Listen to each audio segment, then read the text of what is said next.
up until 3 or 4 months ago, I've worked in operations, quality management roles, technical management and general management.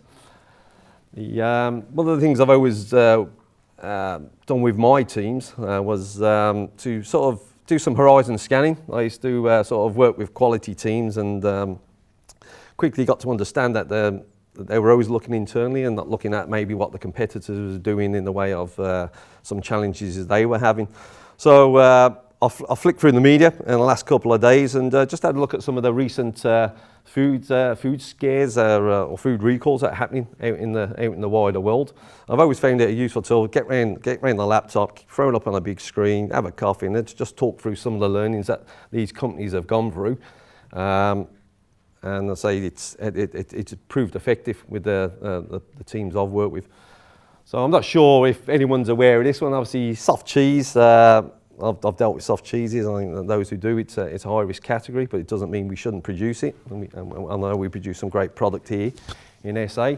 So as recently as 14th of September, Scottish company, great brand. I've eaten these cheeses. I've got an E. coli contamination alleged. They're having a bit of this is a forced recall by the Food Standards of Scotland. The company disagreed with the recall. They're disagreeing with some of the results that have been found out, but it's got a lot of attention and there's a child fatality in the mix as well. So unfortunately, it's hit the public domain and that's still being investigated. Well, I think they're saying there's about 16 related cases at the moment.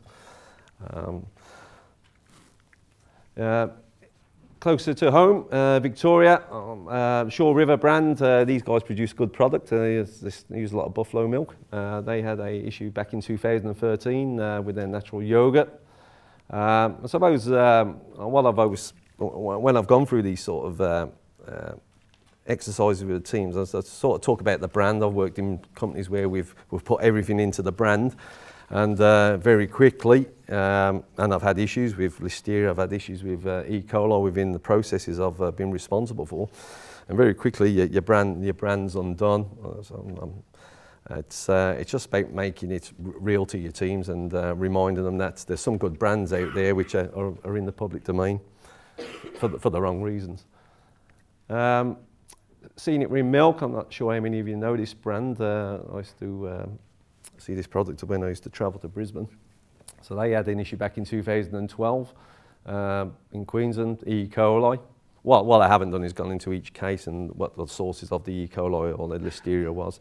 But that's what I'd do with my teams, is I'd break it down, right? Once the case had been investigated and closed, is bring that into the sort of discussion and say, well, what can we learn? How do we apply this to our own food safety programs, and what the learnings that this company went through that we obviously don't want to go through.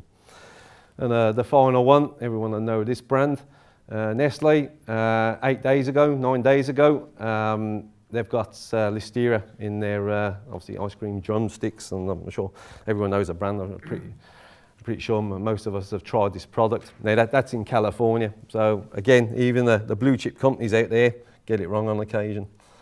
So I just wanted to sort of share that. It's not a scaremongering technique. I've always used it as just a highlight. Good brands out there.